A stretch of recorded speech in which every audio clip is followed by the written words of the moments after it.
ಎಲ್ಲರಿಗೂ ನಮಸ್ಕಾರ. Welcome to my channel. ಇವತ್ತಿನ ವಿಡಿಯೋದಲ್ಲಿ ಎಲ್ಲರೂ ಸಹ ಸಾಮಾನ್ಯವಾಗಿ ಏನು ಮಾಡ್ತೀವಿ ಅಂದರೆ ಕೊತ್ತಂಬರಿ ಸೊಪ್ಪನ್ನು ತೊಗೊಂಬಂದಾಗ ಈ ರೀತಿ ಎಳೆದಾಗಿರುವಂತಹ ಕಡ್ಡಿನೂ ಸಹ ನಾವು ಬಿಡಿಸಿ ತೆಗೆದುಬಿಟ್ಟು ಬಿಸಾಕ್ಬಿಡ್ತೀವಿ. ಸೊಪ್ಪನ್ನಷ್ಟೇ ಬಿಡಿಸ್ಕೊಂಡು ಈ ರೀತಿ ಎಳೆ ಕಡ್ಡಿನೆಲ್ಲ ತೆಗೆದುಬಿಟ್ಟು ಆಚೆಗೆ ಬಿಸಾಕ್ಬಿಡ್ತೀವಿ. ಯಾರು ಸಹ ಈ ವಿಡಿಯೋ ನೋಡಿದ ಮೇಲೆ ಕಡ್ಡಿಗಳನ್ನ ಬಿಸಾಕೋದಕ್ಕೆ ಹೋಗಬೇಡಿ. ಒಂದು ಒಳ್ಳೆ ರೆಸಿಪಿನ ತಿಳಿಸ್ಕೊಡ್ತಾ ಇದ್ದೀನಿ ನೋಡಿ. ಇದೇನು ರೀತಿ ಎಲ್ಲ ಬೇರಷ್ಟೇ ತೆಗಿತಾ ಇದ್ದೀನಿ. ಹಾಗೆಯೇ ಸೊಪ್ಪನ್ನೆಲ್ಲ ನಾನು ಸಪ್ರೇಟಾಗಿ ಬಿಡಿಸಿ ಎತ್ತಿಟ್ಕೊಳ್ತಾ ಇದ್ದೀನಿ. ಎಳೆ ಕಡ್ಡಿಗಳನ್ನೆಲ್ಲ ನಾನು ಕಲೆಕ್ಟ್ ಮಾಡಿ ಇಟ್ಕೊಳ್ತಾ ಇದ್ದೀನಿ. ನೋಡಿ, ಇಲ್ಲಿ ಕೊತ್ತಂಬರಿ ಸೊಪ್ಪನ್ನೆಲ್ಲ ಬಿಡಿಸಿ ತೆಗೆದಿಟ್ಕೊಂಡಿದ್ದೀನಿ. ಹಾಗೆ ಎಳೆದಾಗಿರುವಂತಹ ಕಡ್ಡಿಗಳನ್ನೆಲ್ಲ ನೋಡಿ ಈ ರೀತಿಯಾಗಿ ಕಲೆಕ್ಟ್ ಮಾಡಿ ಇಟ್ಕೊಂಡಿದ್ದೀನಿ. ಈ ಎಳೆದಾಗಿರುವಂಥ ಕಡ್ಡಿಗಳನ್ನೆಲ್ಲ ನೀರು ಹಾಕಿ ಒಂದೆರಡು ಸರಿ ಚೆನ್ನಾಗಿ ತೊಳ್ಕೊಂಬರ್ಬೇಕು. ಮಣ್ಣೆಲ್ಲ ಇರುತ್ತೆ, ಅದರಿಂದ ಒಂದೆರಡು ಸರಿ ಚೆನ್ನಾಗಿ ವಾಶ್ ಮಾಡಿ ಪಕ್ಕಕ್ಕೆ ಇಟ್ಕೊಳ್ತೀನಿ. ಹಾಗೆಯೇ ಮತ್ತೊಂದು ಬಟ್ಲಿಗೆ ನಾನಿಲ್ಲಿ ಒಂದು ನಿಂಬೆ ಹಣ್ಣಿನ ಗಾತ್ರದಷ್ಟು ಹುಣಸೆ ಹಣ್ಣನ್ನು ಹಾಕ್ಕೊಂಡು ಇದ್ರ ರಸನ ಕಿವುಚಿ ಇಟ್ಕೊಳ್ತೀನಿ. ನೋಡಿ, ಇಲ್ಲಿ ಒಂದು ಚಿಕ್ಕದು ಒರಳಿರುತ್ತಲ್ಲ, ಅದಕ್ಕೆ ನಾನು 1 ಸ್ಪೂನ್ ಜೀರಿಗೆ ಹಾಕ್ಕೊಂಡಿದ್ದೀನಿ. ಹಾಗೆಯೇ 1 ಸ್ಪೂನ್ ನಾನಿಲ್ಲಿ ಕಾಳು ಮೆಣಸನ್ನು ಹಾಕ್ಕೊಂಡು ಚೆನ್ನಾಗಿ ಕುಟ್ಕೊಳ್ತಾ ಇದ್ದೀನಿ.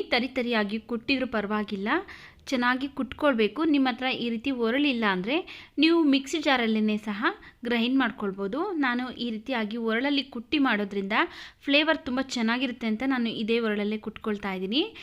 ಜೀರಿಗೆ ಮತ್ತು ಮೆಣಸೆಲ್ಲ ಕುಟ್ಟಿದಾದಮೇಲೆ ಇದಕ್ಕೆ ನಾನು ಒಂದು ಬೆಳ್ಳುಳ್ಳಿನ ಸಿಪ್ಪೆ ಏನು ಬಿಡಿಸ್ತೇನೆ, ಬಿಡಿ ಬಿಡಿಯಾಗಿ ಬಿಡಿಸ್ಬಿಟ್ಟು ಇದಕ್ಕೆ ಹಾಕ್ಕೊಂಡು ಚೆನ್ನಾಗಿ ಕುಟ್ಕೊಳ್ತಾ ಇದ್ದೀನಿ. ತುಂಬ ನುಣ್ಣಕ್ಕೆಲ್ಲ ಕುಟ್ಟೋದಕ್ಕೆ ಹೋಗಬೇಡಿ, ಈ ರೀತಿ ತರಿಯಾಗಿ ಕುಟ್ಕೊಂಡ್ರೆ ಸಾಕಾಗುತ್ತೆ. ಬೆಳ್ಳುಳ್ಳಿಯಲ್ಲಿ ಸಿಪ್ಪೆ ಬಿಡಿಸೋದಕ್ಕೆ ಹೋಗಬೇಡಿ. ಈ ರೀತಿಯಾಗಿ ಸಿಪ್ಪೆ ಇದ್ರೇನೆ ಅದು ಫ್ಲೇವರ್ ತುಂಬ ಚೆನ್ನಾಗಿ ಬಿಟ್ಕೊಳ್ಳುತ್ತೆ. ಇದನ್ನೆಲ್ಲ ತೆಗೆದು ಒಂದು ಬಟ್ಲಿಗೆ ಇಟ್ಕೊಂಡಿದ್ದೀನಿ. ಮತ್ತು ಅದೇ ಒಳಗೆ ನಾನು ಫಸ್ಟೇ ಬಿಡಿಸಿ ನೀಟಾಗಿ ವಾಶ್ ಮಾಡ್ಕೊಂಡಿದ್ರಲ್ಲ ಕೊತ್ತಂಬರಿ ಸೊಪ್ಪಿನ ಎಳೆ ಕಡ್ಡಿಗಳು, ಅದನ್ನು ಕಟ್ ಮಾಡಿಬಿಟ್ಟು ಹಾಕ್ಕೊಳ್ತಾ ಇದ್ದೀನಿ. ಹಾಗೆಯೇ ಸ್ವಲ್ಪ ಕರಿಬೇವಿನ ಸೊಪ್ಪನ್ನು, ಹಸಿ ಕರಿಬೇವಿನ ಸೊಪ್ಪನ್ನು ಹಾಕ್ಕೊಂಡು ಇದರ ರಸ ಬಿಡೋ ಥರ ಚೆನ್ನಾಗಿ ಕುಟ್ಕೊಳ್ತಾ ಇದ್ದೀನಿ. ನಾವು ಮಿಕ್ಸಿ ಜಾರಲ್ಲೆಲ್ಲ ರುಬ್ಕೊಳ್ಳೋದಕ್ಕೆ ಹೋಗಬಾರ್ದು. ಈ ರೀತಿಯಾಗಿ ಕುಟ್ಟಿ ಮಾಡೋದ್ರಿಂದ ಅದು ಫ್ಲೇವರ್ ಎಲ್ಲ ತುಂಬ ಚೆನ್ನಾಗಿ ಬಿಟ್ಕೊಂಡು ನಾವು ರಸನ ಮಾಡಿಕೊಂಡ್ರೆ ಸಖತ್ ರುಚಿಯಾಗಿರುತ್ತೆ. ನೋಡಿ, ಈ ರೀತಿಯಾಗಿ ರಸ ಬಿಡೋವರೆಗೂ ಈ ರೀತಿ ಕುಟ್ಕೊಂಡ್ರೆ ಸಾಕಾಗುತ್ತೆ. ಇದನ್ನು ತೆಗೆದುಬಿಟ್ಟು ಒಂದು ಪಾತ್ರೆಗೆ ಸೇರಿಸ್ಕೊಳ್ತೀನಿ. ಈ ರಸ ಮಾಡೋದಕ್ಕೆ ಟೊಮೆಟೊ ಬೇಡ, ಹಾಗೆ ಈರುಳ್ಳಿ ಬೇಡ, ಆದರೂ ತುಂಬ ಟೇಸ್ಟಿಯಾಗಿರುತ್ತೆ ಸ್ನೇಹಿತರೆ. ನೋಡಿ, ಈ ಕಡ್ಡಿಗಳೆಲ್ಲ ಈ ಪಾತ್ರೆಗೆ ಹಾಕ್ಕೊಂಡಾದ್ಮೇಲೆ 1 ಗ್ಲಾಸ್ ನೀರನ್ನು ಹಾಕ್ಬಿಟ್ಟು ಈ ಕಡ್ಡಿಗಳನ್ನೆಲ್ಲ ಹಿಂಡಿ ತೆಗಿಬೇಕಾಗುತ್ತೆ. ನೋಡಿ, ಇದರಲ್ಲಿರುವಂಥ ರಸ ಎಲ್ಲ, ಇದರಲ್ಲಿರುವಂಥ ಸಾರಾಂಶ ಎಲ್ಲ ನೀರೊಳಗಡೆ ಇಳಿದಿರುತ್ತೆ. ಈಗ ಈ ಕಡ್ಡಿಗಳನ್ನೆಲ್ಲ ನಾನು ಚೆನ್ನಾಗಿ ಶೋಧಿಸ್ಕೊಂಡು ತೆಗಿತಾ ಇದ್ದೀನಿ. ನೋಡಿ, ಈ ನೀರೇನಿರುತ್ತಲ್ಲ, ಈ ನೀರಲ್ಲೇ ನಾವು ರಸ ಮಾಡ್ಕೊಳ್ಳೋದು. ಇದನ್ನು ಸೈಡ್ಗಿಟ್ಟು ಒಗ್ಗರಣೆ ಮಾಡೋದಕ್ಕೋಸ್ಕರ ಒಂದು ಬಾಣಲಿ ಬಿಸಿಗಿಟ್ಟಿದ್ದೀನಿ. ಅದಕ್ಕೆ ನಾನು 1 ಸ್ಪೂನ್ ಎಣ್ಣೆ ಹಾಕ್ಕೊಂಡಿದ್ದೀನಿ. ಎಣ್ಣೆ ಬಿಸಿ ಆದಮೇಲೆ ಸ್ವಲ್ಪ ಸಾಸಿವೆ, ಹಾಗೆಯೇ ಸ್ವಲ್ಪ ಜೀರಿಗೆ ಹಾಕ್ಕೊಂಡಿದ್ದೀನಿ, ಸ್ವಲ್ಪ ಹಸಿ ಕರಿಬೇವಿನ ಸೊಪ್ಪು ಹಾಕ್ಕೊಂಡಿದ್ದೀನಿ. ಆನಂತರ ಈಗ ಇದಕ್ಕೆ ನಾನು ಒಂದು 4 ರಿಂದ 5 ಒಣಮೆಣಸಿನ್ಕಾಯಿನ ಕಟ್ ಮಾಡಿ ಹಾಕ್ಕೊಂಡು ಫ್ರೈ ಮಾಡ್ಕೊಳ್ತಾ ಇದ್ದೀನಿ. ಫ್ರೈ ಮಾಡ್ಕೊಂಡಾದಮೇಲೆ ಈಗ ಫಸ್ಟೇ ಕುಟ್ಟಿ ಎತ್ತಿಟ್ಕೊಂಡಿದ್ರಲ್ಲ ಜೀರಿಗೆ, ಮೆಣಸು ಹಾಗೆಯೇ ಬೆಳ್ಳುಳ್ಳಿ, ಅದನ್ನು ಹಾಕ್ಕೊಂಡು ಚೆನ್ನಾಗಿ ಒಂದು 2 ನಿಮಿಷ ಫ್ರೈ ಮಾಡ್ಕೊಳ್ತಾ ಇದ್ದೀನಿ. ಸ್ಟವ್ರಿನ ಲೋ ಫ್ಲೇಮಲ್ಲಿ ಇಟ್ಕೊಂಡು ಒಂದು 2 ನಿಮಿಷ ಚೆನ್ನಾಗಿ ಫ್ರೈ ಮಾಡ್ಕೊಳ್ಬೇಕು.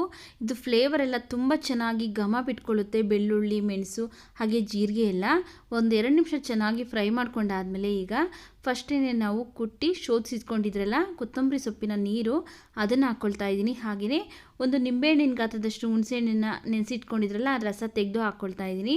ಈಗ ಇದಕ್ಕೆ ರಸಮ್ಗೆ ಬೇಕಾಗುವಷ್ಟು ನೋಡಿಕೊಂಡು ನೀರನ್ನು ಸೇರಿಸ್ಕೊಂಡಿದ್ದೀನಿ. ನೋಡ್ಕೊಳ್ಳಿ, ನೀವು ಎಷ್ಟು ರಸಮ್ ಮಾಡ್ತಿರಲ್ಲ ಅದರಂತೆ ನೋಡಿಕೊಂಡು ನೀರನ್ನು ಸೇರಿಸ್ಕೊಂಡು ಅಡ್ಜಸ್ಟ್ ಮಾಡ್ಕೊಳ್ಬೇಕು. ಈಗ ಇದಕ್ಕೆ ಒಂದು 1/4 ಸ್ಪೂನ್ ಆಗುವಷ್ಟು ಅರಿಶಿನ ಪುಡಿ, ರುಚಿಗೆ ತಕ್ಕಷ್ಟು ಉಪ್ಪನ್ನು ಹಾಕ್ಕೊಳ್ತಾ ಇದ್ದೀನಿ. ಉಪ್ಪನ್ನು ಹಾಕಿ ಚೆನ್ನಾಗಿ ಮಿಕ್ಸ್ ಮಾಡಿ ಈಗ ಇದನ್ನು ನಾವು ಒಂದು 3 ರಿಂದ 4 ನಿಮಿಷ ಚೆನ್ನಾಗಿ ಕುದಿಸ್ಕೊಳ್ಬೇಕು. ಮಾಡೋದಕ್ಕೆ ತುಂಬ ಸಿಂಪಲ್ ಅನಿಸಿದ್ರು ಸಹ ಟೇಸ್ಟ್ ಮಾತ್ರ ತುಂಬ ಟೇಸ್ಟಿಯಾಗಿರುತ್ತೆ. ನೀವು ಈ ವಿಡಿಯೋ ನೋಡಿ ಟ್ರೈ ಮಾಡಿದ್ಮೇಲೆ ನಾವು ಇಷ್ಟು ದಿವಸ ಕೊತ್ತಂಬರಿ ಸೊಪ್ಪನ್ನ ಕಡ್ಡಿಗಳನ್ನ ಬಿಸಾಕ್ಬಿಟ್ವಲ್ಲ ಅಂತ ನಿಮಗೆ ಬೇಜಾರಾಗುತ್ತೆ. ಅಷ್ಟೊಂದು ಟೇಸ್ಟಿಯಾಗಿರುತ್ತೆ. ನೋಡಿ, ಒಂದು 3 ರಿಂದ 4 ನಿಮಿಷ ಚೆನ್ನಾಗಿ ಕುದಿಸ್ಕೊಂಡಿದ್ದೀನಿ. ಈಗ ಇದಕ್ಕೆ ಲಾಸ್ಟಲ್ಲಿ ಸಣ್ಣದಾಗಿ ಕಟ್ ಮಾಡಿರುವಂತಹ ಕೊತ್ತಂಬರಿ ಸೊಪ್ಪನ್ನು ಹಾಕ್ಕೊಂಡು ಚೆನ್ನಾಗಿ ಮತ್ತೆ ಒಂದು ಸರಿ ಮಿಕ್ಸ್ ಮಾಡಿ ಸ್ಟವ್ ಆಫ್ ಮಾಡ್ಕೊಳ್ತೀನಿ.